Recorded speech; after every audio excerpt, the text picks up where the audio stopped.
What's Captain Horster got going on here tonight? Why, it's Dr. Stockman. He's going to lecture against the Burgomaster. But the Burgomaster's his brother. That doesn't matter one jot. Dr. Stockman's not afraid of him. But I thought the doctor's all wrong. The People's Messenger says so. Yes, he must be wrong this time. Neither the Householders Association nor the Citizens Club would give him a hall. Wouldn't even let him have the hall at the baths. No, of course they wouldn't. So who's the one to follow in this business? Just keep your eye on Aslaxon and do as he does. Excuse me, please. May I just pass through? I'm reporting for the People's Messenger. Many thanks. This is where I thought you might sit. You can so easily slip out if anything should happen. How kind of you to offer Stockman this room. As no one else would, And it was brave, too, Horster. Oh, I don't think it needed much courage. There's the Burgomaster, look. Strike me dead if he hasn't come after all. How do you feel, Katrine? Oh, I'm all right. Now do keep your temper, Thomas. Oh, I'll keep myself well in hand. It's 1/4 the hour, so I'll begin. But I suppose a chairman must be elected first. No, there's no need. Yes. I say absolutely a chairman ought to be elected. I've called this meeting to give a lecture, Peter. Dr. Stockman's lecture may possibly lead to differences of opinion. The general voice of the meeting seems to be for a chairman. Very well, then. Let the meeting have its way. Will not the Burgomaster take the chair? Of course, the Burgomaster. Bravo! For reasons you'll easily understand, I must decline. But fortunately, there's one here I think we can all accept. I allude to the president of the Householders Association, Mr. Aslaxon.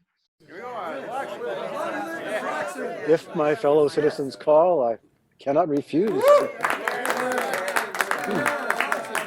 And now, as I have been called to the chair, I take the liberty of saying a few words. I am a quiet, peace-loving man. I am in favor of discreet moderation and of a moderate discretion. Three cheers for the temperance! No interruptions, ladies and gentlemen. Does anyone wish to offer any observations? Mr. Chairman. Burgomaster Stockman will address the meeting. On account of my close relationship, you are doubtless aware of, to the present medical officer of the baths, I should have preferred not to speak here this evening. But my position with regard to the baths and my care for the most important interests of this town force me to move a resolution. I assume that not a single citizen here present thinks it desirable that untrustworthy and exaggerated statements should get abroad as to the sanitary condition of the baths and our town. I therefore beg to move that this meeting declines to hear the proposed speech on the subject by the medical officer of the baths. Declines to hear? What do you mean? So I'm not to be heard? In my statement in the People's Messenger, I've acquainted the public with the essential facts, so all can draw their own conclusions. From that statement, you'll see the medical officer's proposal, besides amounting to a censure against the leading men of the town, at bottom only means saddling the taxpayers with an unnecessary expense of at least 100,000 crowns. Order, ladies and gentlemen. I must beg leave to support the Burgomaster's resolution. I quite agree. There is something unspoken behind the doctor's agitation. In all his talk about the baths, it's really revolution he aims at. A redistribution of power. No one doubts the excellence of Dr. Stockman's intentions. I am also in favor of self-government by the people, but only if it doesn't cost the taxpayers too greatly. But in this case, with certainty, it would do so. I therefore, confound it, I cannot go with Dr. Stockman on this occasion. You can buy even gold too dear. I also feel bound to explain my position. In the beginning, Dr. Stockman's initiative seemed to find favor in several quarters, and I supported it, however impartially. But when we found out we had been misled by a false statement... False? Well, then, an untrustworthy one. Like this, the Burgomaster's report has proved. I trust no one here doubts my progressive principles. The attitude of the messenger on the great political questions is well known to you all. But I've learned from experience and thoughtful men that in purely local matters, a paper must observe a certain amount of caution. I quite agree with the speaker. In the matter under discussion, Dr. Stockman has public opinion against him. Now, ladies and gentlemen, what is the foremost duty of an editor? Is it not to work in harmony with his readers? Has he not received an unspoken mandate to further unweariedly the interests of his constituents? Or am I mistaken in this? Yes, Mr. Hoffman. It's cost me a bitter struggle to break with a man who till this day has enjoyed the universal goodwill of his fellow citizens. A man whose chief fault is that he consults his heart first rather than his head. My duty towards the community has forced me to break with him at this pivotal juncture for our fair people. I will now put the Burgomaster's resolution to a vote. Not necessary. I won't address this evening the festering filth at the baths. No, you shall hear something quite different. What next, I wonder? I pay taxes. May I speak? Dr. Stockman will address the meeting. A few days ago, I should have liked to see anyone venture to gag me as they have here tonight. I'd have fought like a lion for my sacred rights, but now I hardly care. For now, I have something more significant to say. Why do I stand here this evening? I'm about to make great revelations, my fellow citizens. A far more important discovery than the trifling fact that our waterworks are poisoned and our health resort is built on pestilential ground. The great discovery I've made within the last few days, this discovery is that all sources of spiritual life are poisoned, that our whole society rests upon a pestilential basis of falsehood. I must call on the speaker to moderate his expressions. I've loved my native town as dearly as man could love the home of his childhood. I was young when I left our town, and distance, homesickness, memory threw, as it were, a glamour over the place and its people. Then for some years, I was imprisoned in a horrible hole far away in the north. As I went about among the people scattered here and there over the stony wilderness, it seemed to me many a time that these poor, degraded creatures ought to have had a veterinarian attend them rather than a man like me. No one can reproach me with forgetting my native town up there. I sat up there, brooding like an eider duck. And what I hatched was the plan of the baths. And when at last I could come home again, then, fellow citizens, I hadn't another desire in the world but one. An eager, constant, burning desire to be of service to my birthplace and to its people. Strange method to select. So I went about reveling in my happy illusions. But 2 nights ago, my eyes were opened wide, and the first thing I saw was the extraordinary stupidity of the authorities. Mr. Chairman. In virtue of my position. It's petty to catch me up on a word, Mr. Aslaxon. I only meant I became alive to the incomprehensible mess the leading men were guilty of down at the baths. I detest leading men, yes. They're like goats on a new farm. They do harm everywhere. They block a free man's path whenever he turns. And I'd be most pleased indeed if we might exterminate them like any other noxious animal. Mr. Chairman, are such expressions permissible? Dr. Stockman. How is it? I've only now seen through these gentry. I've had a magnificent example before my eyes here every day. My brother Peter, slow of understanding, tenacious in prejudice. Is it me you're talking about? Sure, my name is Tanner. Please have some door. Well, fellow citizens, I'll say no more about our leading men. These aren't the people, the most serious danger to society. It's not they who are most active in poisoning our spiritual life, making a festering sore of the ground beneath our feet. Not they. The most dangerous enemies of truth and freedom in our society. You may be sure I'll name them. For this is the great discovery I made yesterday. The most dangerous foe of truth and freedom in our midst is the majority itself.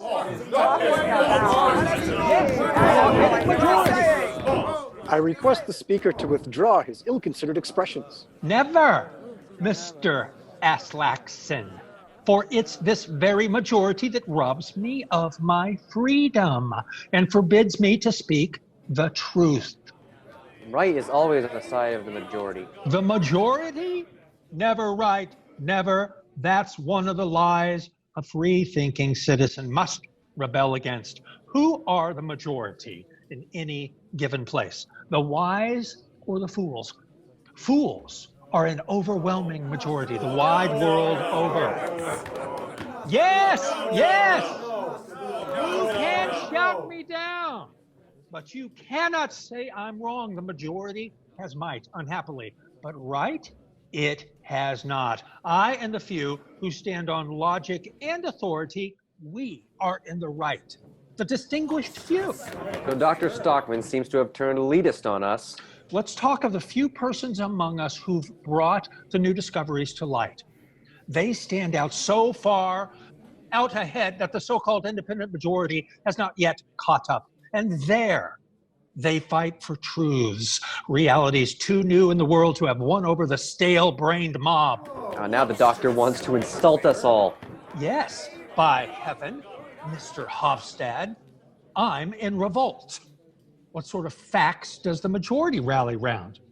Truths decrepit with age. Truths so old they simply become lies, ladies and gentlemen. The masses, that confounded majority, that's what's poisoning our spiritual life at its source. Like, enough vague talk. How about some examples of the old toothless truths we live by? I can't go over the whole reeking pile.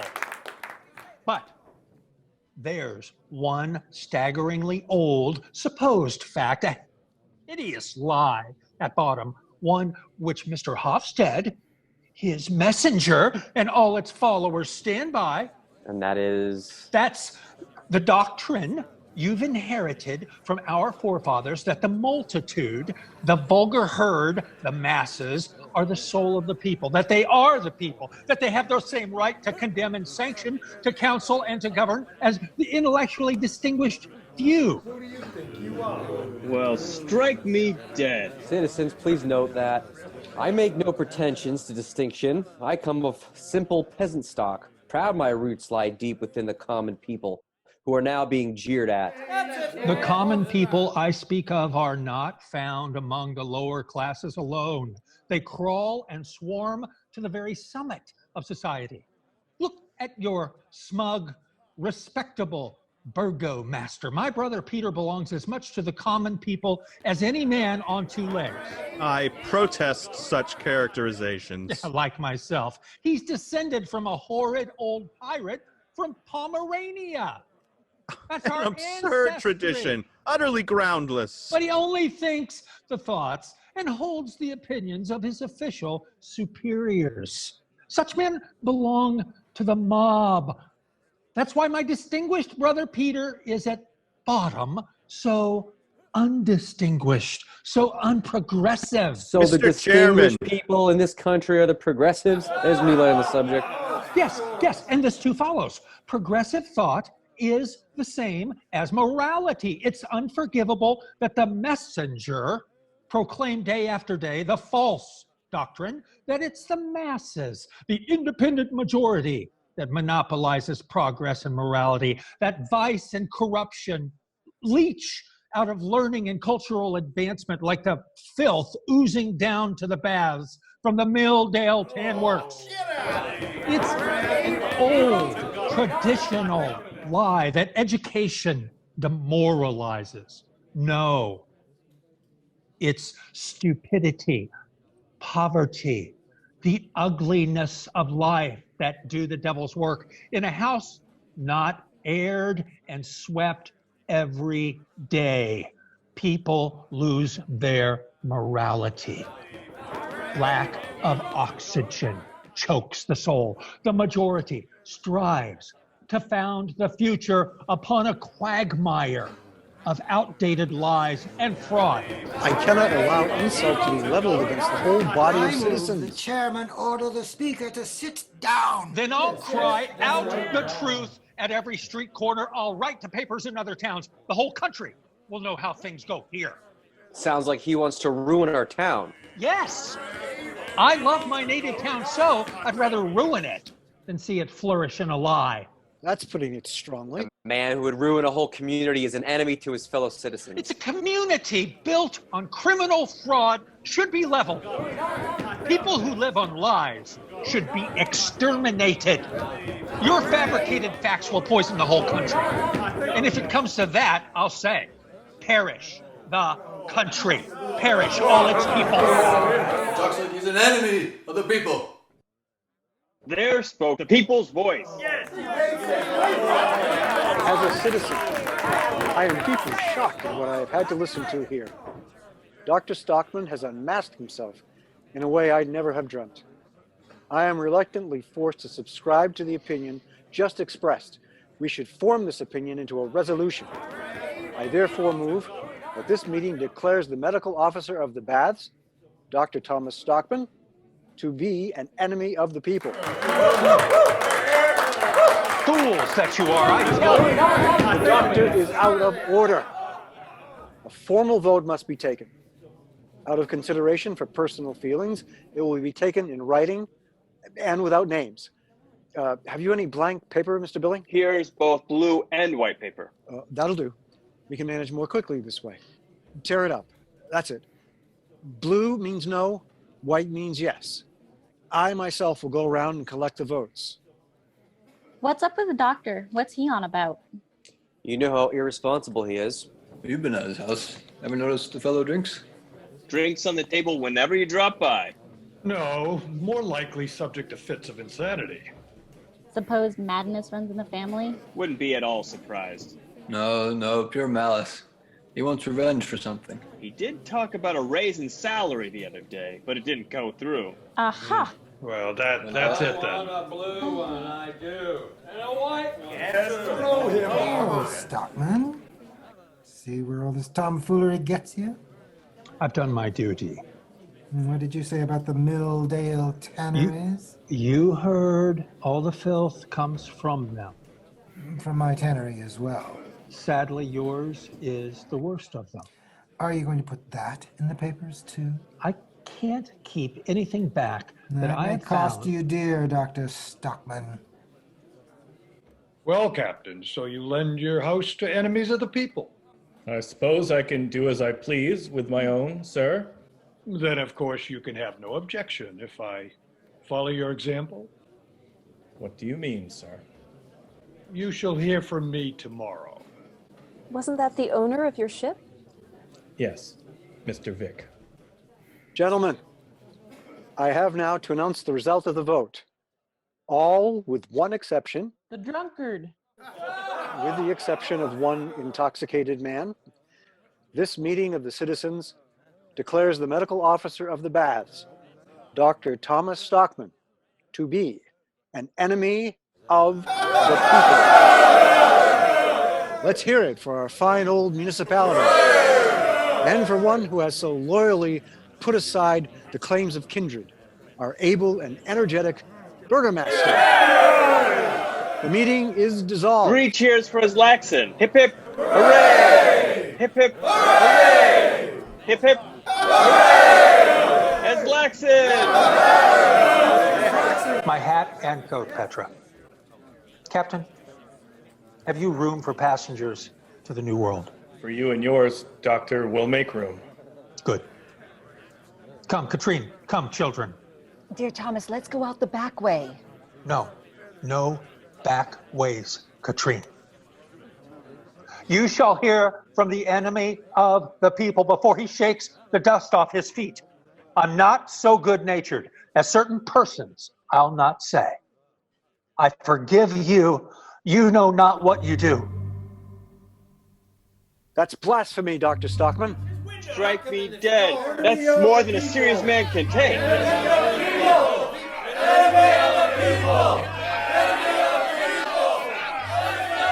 Won't likely venture a toddy at Stockman's tonight.